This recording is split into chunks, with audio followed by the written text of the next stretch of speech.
You are a visionary and you're always looking 5 to 10 years in the future. So could you give a glimpse into how do you foresee RChain working in the real world in the next, 5 or 10 years? So in the short term, what we want to do is look to high transaction volume, low risk kinds of applications. Hmm.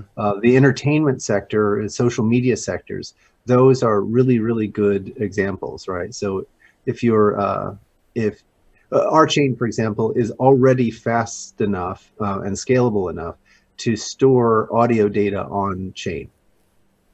So we demonstrated not only storing audio and delivering audio on chain, but that you can build some fairly compelling apps around asset Hmm. tracking. And if you think about the internet of the last 10, 15 years, it's all been about digital asset tracking and management, right? Whether you're talking Instagram or Facebook or Spotify, all of those applications are actually digital asset management applications. So in the near term, RChain starts there, and that's the kind of DApp ecosystem that we imagine will take hold. But over time, as that scales out, in much the same way that Google started with very low risk applications and Hmm. gradually expanded to higher and higher risk applications. We can certainly see RChain employed in logistics kinds of applications, and certainly social telecommunication applications. And then, but if you start to look at what it means to scale, even something like Facebook out to global scale with billions of users, each of which has hundreds of thousands of posts. In the blockchain world, each one of those posts becomes a smart contract. So you're literally talking about hundreds of trillions of smart contracts Wow. running concurrently. And no blockchain that I know of has talked about that kind of scope and scale in a decentralized setting or an architecture that delivers that.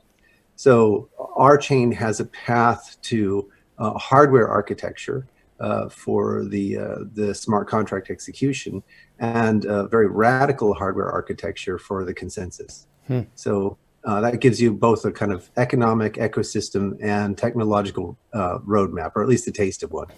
Definitely. And it's great to hear that, you have a plan to be globally scalable, because with music data there's just so much information, and the Bitcoin and Ethereum blockchains right now have had a lot of scaling issues. So I'm curious, is there a major differentiator in the way that now RChain is able to scale past those blockchain scalability limits? And also, do you have an idea of how scalable it will be in terms of transactions per second or so at the optimal performance level when it gets to its peak? Yeah. So again, we can talk about it in terms of each of the different rollouts. So for this rollout, which is largely just traditional software running on today's hardware, we're in the midst of doing a couple of sort of backlog updates, and once those are done, so in about let's say 2 months time from now, we'll be able to unthrottle the network. Right now, the network is throttled to just be a chain as opposed to a DAG. But once we unthrottle the network, on traditional hardware, we should see, like small hardware, we should see, something on the order of 3 to 10,000 transactions per second. When we get it up to the kinds of backbone nodes that we said we would need, as early as summer of 2018, we were sort of speccing out the kind of nodes that we would need for the backbone of the chain. We should be able to see upwards of about 40,000 transactions per second. Wow. And yeah, so I'm still fully confident in that. And the differentiator is, of course, concurrency. Hmm. Right. So our platform should scale as you add more resources. That's the basic idea. Ethereum is sort of anti-scaling. As you add more resources, it slows down. So ours should scale in a near linear fashion as you add more resources. That's the big differentiator for this instantiation of the architecture. When we move outward and replace the Java VM with some hardware, then we should see order of magnitude increase, if not 2 orders of magnitude increase on those transaction speeds. And then when we have the contemplated consensus hardware, we should see almost no time for the consensus, and in which case we're talking 3 or 4 orders of magnitude. Still a bit of a stretch to get to the kind of global Facebook, trillions of smart contracts running concurrently, but it's at least within striking distance at that point. And some engineering innovations at that time frame can probably get us the rest of the way.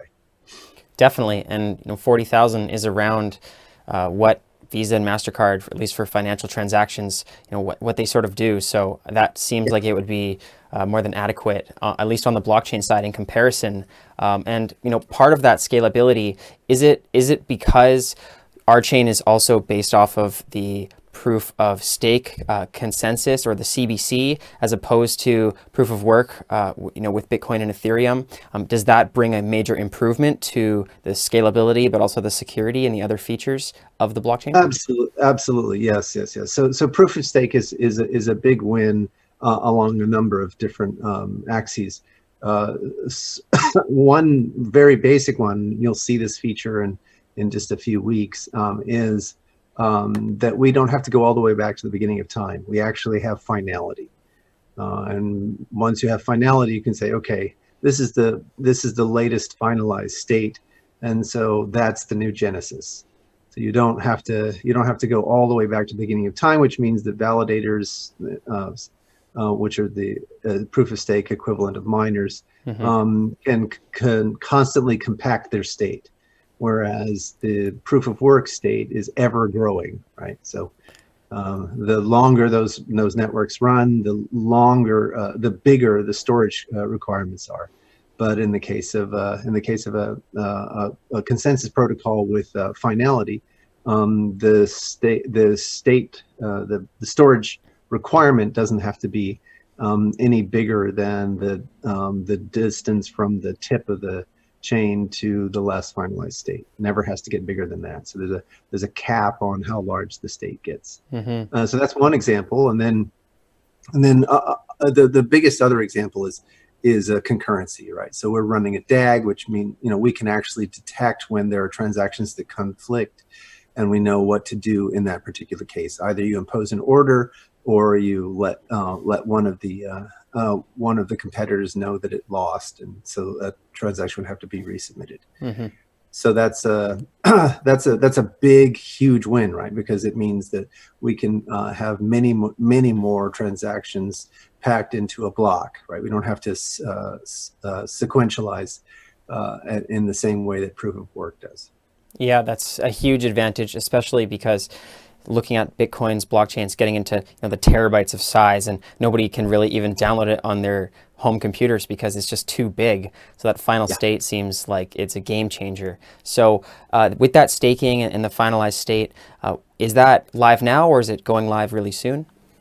So the last finalized state has been always a part of the protocol design, and we're just now putting the finishing touches on the features so that people can access it, and people can join the network over and above the cooperative nodes, and there's a handful of other external nodes. But we want to, once we have that feature, we'll kind of open the floodgates with a big staking opportunity for other people to join in, which I think will be a really we should make some hay out of it, celebrate, because then we'll start to have a much more decentralized rendering of the protocol. Definitely. And with the staking, stakers require Rev tokens, which are on the mainnet, the RChain mainnet. I saw that the Rev tokens were recently listed on MXC and on Hotbit, which is great. So congratulations to that. Is there a further adoption plan for Rev tokens moving forward? Yes, although in general, the exchanges don't like us to mention which ones are going when, because they want to sort of do all that kind of management themselves and have AMAs and all kinds of events. So yes, there will be further listings but I can't really speak to that in public, and that has to be up to the exchanges. Yeah, well, that's good to know. And if there are viewers that are looking to follow along with RChain's updates and get involved with the community or the co-op, what is the best way for them to learn more? Oh, thank you so much for asking. So I recommend everyone go to the website, rchain.coop. That's RChain.coop. That's the beginning. Then there's developer.rchain.coop for developers who want to get involved. And if you really want to get in the mix, then please join our community debrief that happens on Zoom, and you can get that link from the website or from our Discord server. So, and that would be another place to sort of jump in and become a part of the discussion. Awesome. Thank you so much, Greg. I will leave those links in the description box below for the viewers. All the best on the RChain project moving forward. It sounds like you guys are making a lot of great updates. So let's follow up in the near future, and all the best with RChain. Thank you so much, and likewise, all the best with your podcast. This is a great resource for the community.